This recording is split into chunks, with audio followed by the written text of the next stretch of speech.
Good evening. I'm Dinah Davenport. And on tonight's episode of Almost Famous-ish, we'll be looking into the power of law of attraction, manifestations, and even cults. We'll be discussing what happens when inspiration becomes an influence and when influence becomes responsibility, and how the singer involved was at the helm of all of it. The power of suggestion can be a beast. Thank you and enjoy.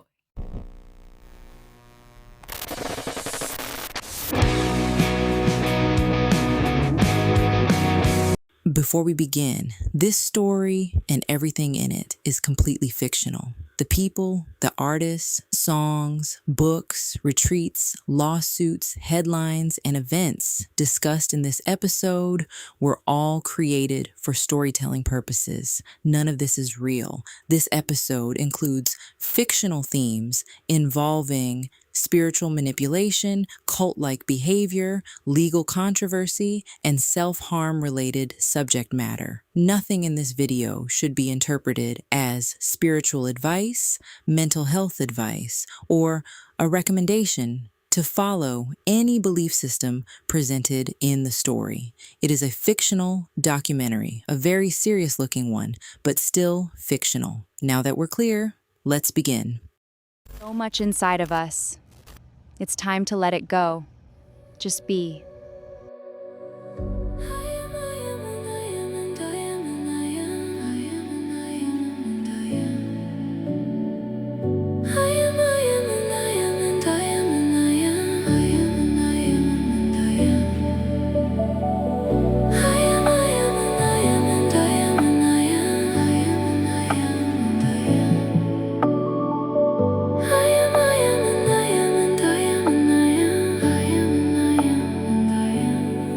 She was soft-spoken, ethereal, and to millions of people searching for healing, Evyn sounded like an answer. Her music promised peace. Her message promised transformation. But as her words moved from songs to teachings to something people began building their lives around, the line between inspiration and devotion began to blur.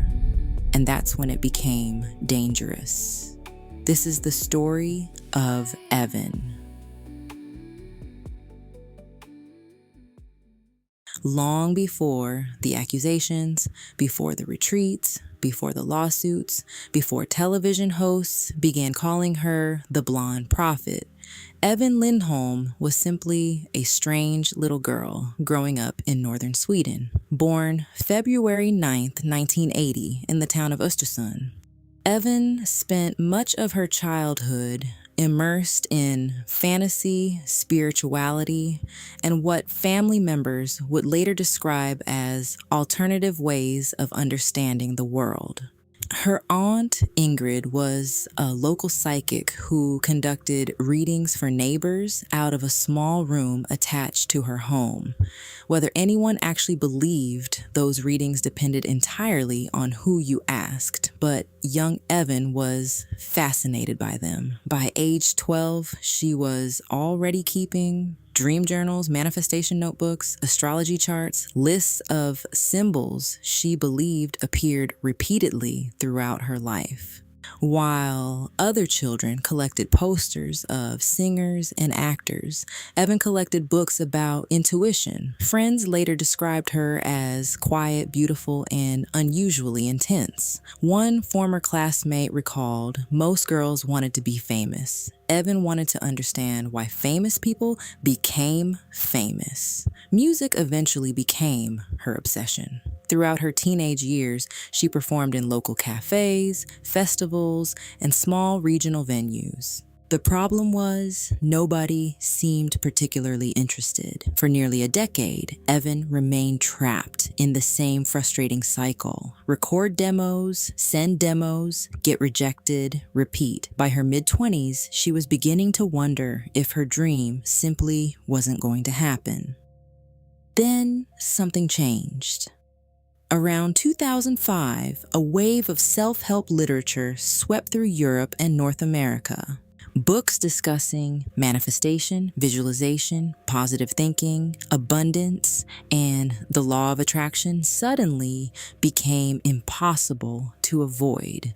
Millions of readers became convinced that thoughts could influence reality itself. Evyn was immediately captivated. Unlike many readers, however, she didn't treat these books as inspiration. She treated them as instruction manuals. For months, she filled journals with affirmations, visualizations, manifestation exercises, detailed descriptions of the future life she wanted. And according to Evyn, something extraordinary happened. Within 2 years, her music career finally began moving. Small opportunities became larger opportunities.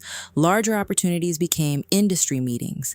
Industry meetings eventually led to a recording contract with Northern Light Records, a small Scandinavian label specializing in adult contemporary and folk pop artists. To Evyn, the conclusion seemed obvious. Manifestation worked.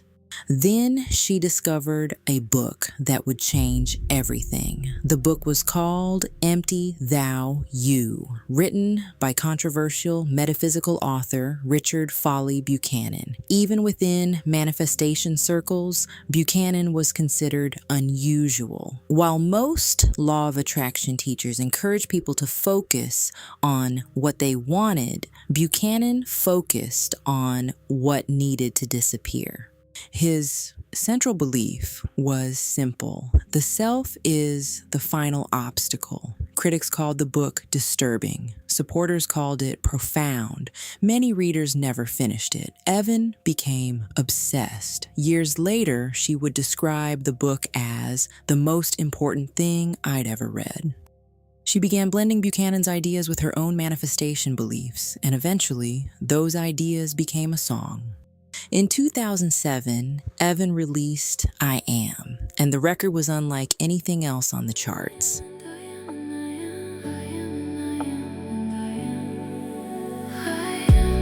Just enough. I am when it's tough. I am though it's rough. I am full of love. The song sounded more like a meditation session than a traditional pop single. The lyrics were simple. I am enough. I am full of love. I am becoming. I am. To the surprise of nearly everyone, the song exploded. Millions of listeners connected with it. Some found comfort, some found hope, others found something they couldn't quite explain. Then the stories started arriving, letters, emails, forum posts, messages, thousands of them. People claimed I Am had helped them find relationships, overcome addictions, start businesses, survive depression, achieve lifelong goals. Whether any of that was true hardly mattered. What mattered was that people believed it, and eventually, Evyn believed it too. The success of I Am created a problem. Evyn wanted to talk about manifestation. Her record label wanted her to talk about music.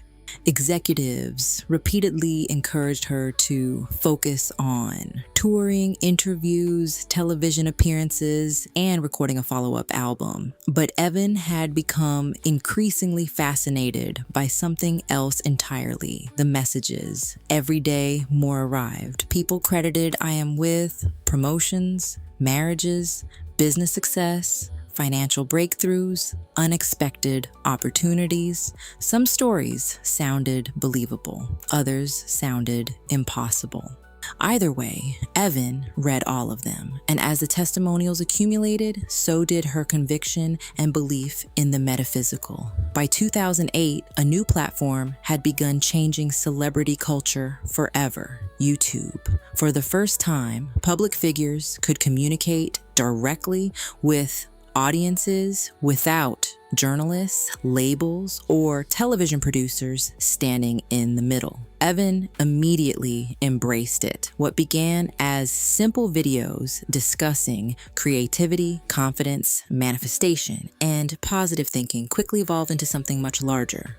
Unlike her interviews, which lasted a few minutes, Evyn's YouTube videos often stretched beyond an hour. Subscribers watched her discuss consciousness, desire, abundance, fear, destiny, and eventually Richard Folly Buchanan. At first, she only mentioned him occasionally. Then she began recommending empty value. Then entire videos became dedicated to discussing it.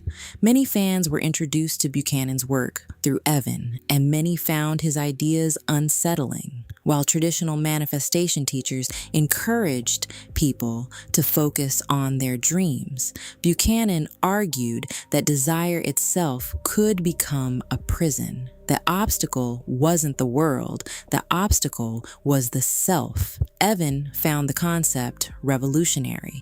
Others found it disturbing.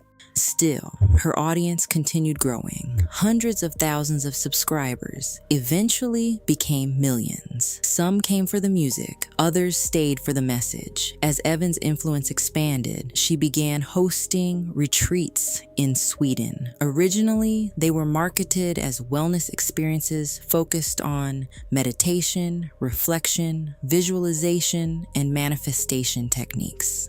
Attendees described the earliest retreats as peaceful, even life-changing, but over time, something began to change. The language changed first, then the philosophy, then the expectations. Increasingly, Evyn began discussing a concept she called the emptying.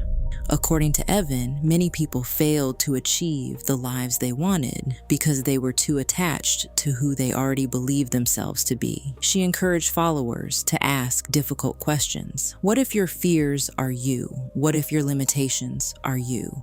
What if the thing preventing your next life is your current one? At first, followers interpreted these ideas metaphorically, then some began taking them literally. Attendees started reporting dramatic personal transformations. Some abandoned careers, others ended relationships. Many distanced themselves from family members who questioned the movement. Former followers later claimed that participants often spoke of becoming less themselves and more aligned with possibility.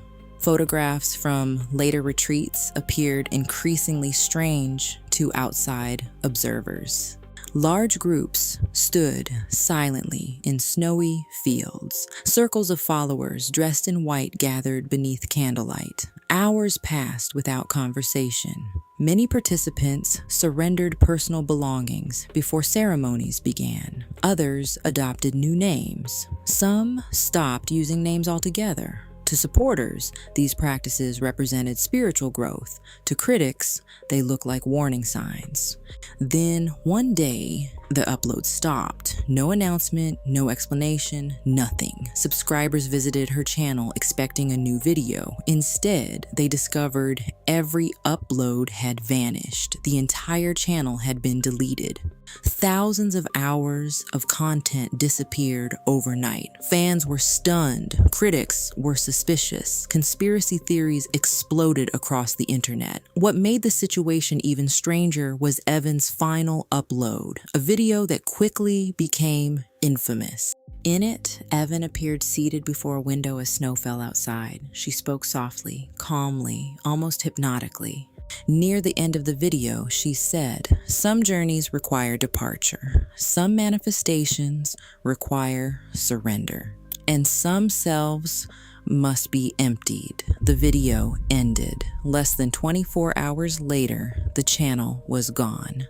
And that was when the real panic began. At first, most people assumed Evyn had simply stepped away from the spotlight. Celebrities disappeared all the time. Musicians took breaks. Artists reinvented themselves.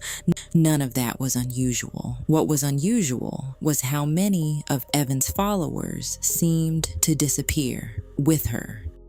families across Europe and North America began reporting eerily similar stories. A daughter who left for a retreat and never returned, a husband who suddenly moved to Sweden, a college student who abandoned school after becoming involved with the emptying. In most cases, there was no crime, no kidnapping, no violence, no evidence anyone was being held against their will. The followers were leaving voluntarily. That was what made the situation so difficult to explain. Many families describe receiving strange emails from loved ones shortly before contact stopped. The messages often contained phrases such as, "I am becoming. The old self has completed its purpose. There is nothing to return to." Some followers reportedly stopped celebrating birthdays. Others stopped using family surnames. Several former members claimed participants were encouraged to think of their former lives as completed chapters. By 2010, internet forums had become flooded with speculation. Former followers began speaking publicly. Some described Evyn as compassionate, thoughtful, transformative. Others described something far more unsettling. One former attendee claimed, "Nobody ever told you what to do. That's what made it scary." Another said, "People competed to empty themselves more than everyone else." The phrase quickly became attached to the movement. Competing to empty, participants compared who had surrendered more possessions, who had cut more attachments, who had released more of their former identity. Supporters insisted outsiders were misunderstanding the philosophy. Critics argued the philosophy itself was the problem. As public concern grew, journalists traveled to Sweden hoping to investigate the retreats firsthand. Most returned with more questions than answers. Participants refused interviews. Retreat locations changed frequently, and Evyn herself rarely appeared publicly. When she did, observers noted that she seemed dramatically different from the woman who recorded "I am only a few years earlier." Her interviews became shorter. Her answers became vaguer. When asked directly whether she was leading a cult, Evyn reportedly smiled and replied, "If someone follows themselves completely, who exactly are they following?" The answer only fueled more suspicion. By 2011, major newspapers had begun publishing stories questioning whether the emptying represented a spiritual movement, a self-help philosophy, or something much darker. Then came the event that changed everything, the event that would ultimately destroy Evyn's career. One of her most devoted followers was a 32-year-old accountant named Marcus Hallberg. Friends describe Marcus as intelligent, successful, and deeply invested in manifestation culture. Over several years, he became increasingly involved with the emptying. According to family members, Marcus gradually distanced himself from friends, relatives, hobbies, and eventually his career. His journals later revealed an escalating fixation on a single question: what is the final attachment?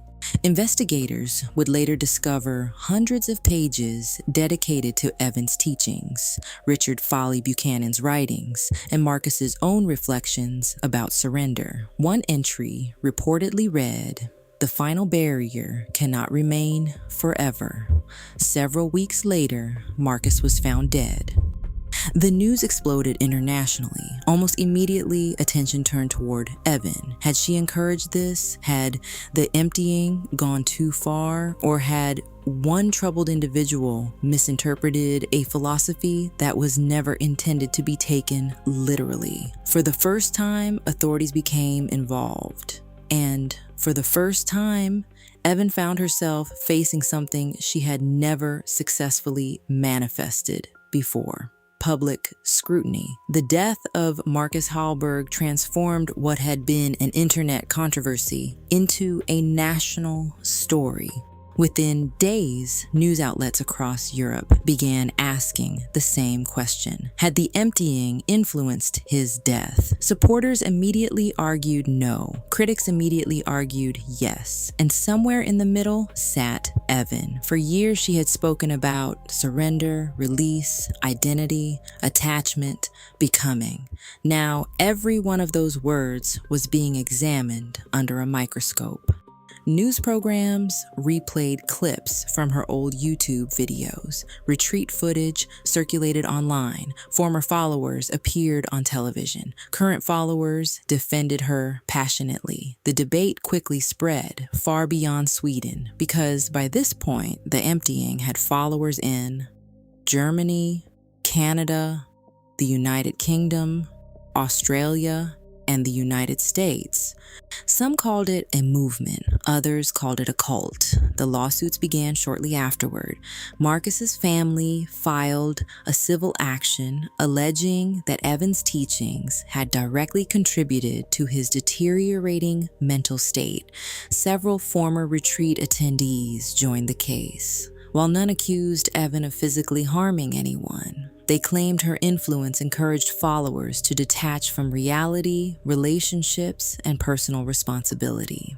Evyn denied the allegations completely. According to her legal team, the emptying was a philosophy, not an instruction, not a command, not a religion, and certainly not a cult. But as preparations for court began, investigators stumbled into another name. A name that had largely remained in the background until then, Richard Foley Buchanan. Suddenly, journalists began reading Empty Thou You. Psychologists reviewed it. Television hosts debated it. Former readers discussed it publicly, and many were shocked by what they found. The book contained passages arguing that identity creates suffering. Attachment creates limitation. Selfhood itself becomes a prison. Supporters claimed Buchanan was speaking metaphorically. Critics argued the language was dangerously vague. One psychologist described the book as profound if read carefully, potentially disastrous if read literally. For the first time, public attention shifted away from Evyn alone. The question became much larger. Was Evyn responsible, or had she simply popularized an already controversial philosophy? Talk shows filled entire episodes debating the issue. Manifestation teachers publicly distanced themselves from Buchanan. Some even blamed him entirely. One prominent author stated, "The law of attraction teaches empowerment. The emptying teaches erasure." Others disagreed. They argued that critics were exploiting a tragedy to attack spiritual beliefs they never respected in the first place. The arguments became so intense that major television networks aired special programs dedicated exclusively to the controversy. By the time the case reached court, public opinion had become deeply divided. Outside the courthouse, supporters held signs reading, "Evyn saved my life." Across the street, protesters carried signs that read, "How many more need to empty?" For weeks, testimony dominated headlines. Former followers described emotional dependency, identity confusion, social isolation, and an increasing obsession with spiritual purification. Supporters described healing, recovery, personal growth, and renewed purpose. The same movement seemed to produce completely different outcomes depending on who was speaking. Then Evyn herself took the stand. It was one of the few times the public had seen her in months. She appeared older, quieter, more reserved than the woman who once uploaded weekly videos to millions of subscribers. When asked whether she felt responsible for Marcus Hallberg's death, Evyn sat silently for several seconds before answering, "No." The courtroom grew still. Then she added, "I am heartbroken." but I did not ask him to leave this world. The statement immediately dominated international headlines. To supporters, it was honesty. To critics, it was a refusal to accept responsibility. Months later, the court ultimately ruled that there was insufficient evidence to hold Evyn legally responsible for Marcus's death. No criminal charges were filed, no conviction followed. Legally speaking, Evyn had won. Publicly, she had lost everything. In the years following the trial, the emptying collapsed almost overnight. Retreat attendance plummeted. Former followers quietly returned home. Websites disappeared. Organizations dissolved. Discussion forums that once attracted thousands of members gradually went silent. For many observers, the movement appeared finished, but not everyone walked away. A small group of loyal followers continued defending Evyn publicly. To them, she had become a victim, not a manipulator, not a cult leader, a victim. They argued that Marcus Hallberg's death represented a personal tragedy that critics had unfairly weaponized against an entire philosophy. One former follower stated, "If someone reads a book incorrectly, do we blame the author? If someone misunderstands a song, do we blame the singer?" Critics remained unconvinced. They argued that Evyn had spent years encouraging vulnerable people to dismantle their identities while refusing to acknowledge the potential consequences. The debate continues to this day. Meanwhile, Richard Foley Buchanan experienced an unexpected resurgence of attention. For years, Empty Thou You had remained a relatively obscure text, discussed mostly within metaphysical circles. Now, it was being dissected everywhere. Bookstores removed it, universities analyzed it, psychologists debated it, and naturally, sales exploded. The controversy transformed Buchanan from a niche spiritual writer into a household name. Some viewed him as a misunderstood philosopher. Others viewed him as the intellectual architect of a dangerous movement. Ironically, Buchanan himself rarely addressed the controversy. When asked directly about the emptying during a 2014 interview, he reportedly responded, "People often mistake a doorway for a destination, then refuse further questions, which somehow made everyone even more suspicious. As for Evyn, she vanished." For nearly 6 years, she made no public appearances, no interviews, no concerts, no recordings, nothing. Rumors spread constantly. Some claimed she had retreated into the Swedish countryside. Others insisted she had quietly joined another spiritual community. A few believed she had changed her identity entirely. The truth turned out to be far less dramatic. In 2018, Evyn resurfaced unexpectedly. Not through music, not through YouTube, not through manifestation seminars, through candles, luxury candles, very expensive candles. The collection included names such as Becoming, Winter, Silence, Surrender, The Space Between, Empty. Critics immediately mocked the launch. Supporters immediately sold out the inventory. Some things apparently never change. Others maintain that the emptying damaged relationships they never fully recovered from. The contradictions only deepen the mystery. Then, in 2022, something happened nobody expected. Evyn agreed to her first major interview in over a decade. The conversation lasted nearly 3 hours. Viewers hoping for a confession were disappointed. Those expecting an apology were equally disappointed. Instead, Evyn spent much of the interview discussing belief, responsibility, intention, and uncertainty. Near the end, the interviewer finally asked the question audiences had wanted answered for years. "Did you create a cult?" The room became silent. Evyn sat motionless for several seconds. Then she smiled, not smugly, not nervously, just thoughtfully, and replied, "I created a song. What people built around it never entirely belonged to me." The answer immediately reignited the debate. To supporters, it was the perfect response. To critics, it was the perfect dodge. And perhaps that's why the story continues to fascinate people, because unlike most scandals, there was never a clear ending. No conviction, no definitive proof, no moment where everyone agreed on what happened. Only questions that remain unanswered even now. Did Evyn manipulate vulnerable people? Did followers misunderstand her message? Did Richard Foley Buchanan plant the seeds years earlier? Or was the emptying simply what happens when too many people become convinced they have found the answer to life itself? Nobody knows. And that uncertainty may be the reason people are still talking about Evyn years later. Imagine writing a self-help song and accidentally starting a national argument about existence. Also, never trust anyone selling a candle called Empty for $95. So, viewers at home, do you think all of this was Evyn's fault? Or do you think the victims have to take some responsibility in any of this? Send me your thoughts. Now, let's listen to the song that started all the rage. Thank you and good night.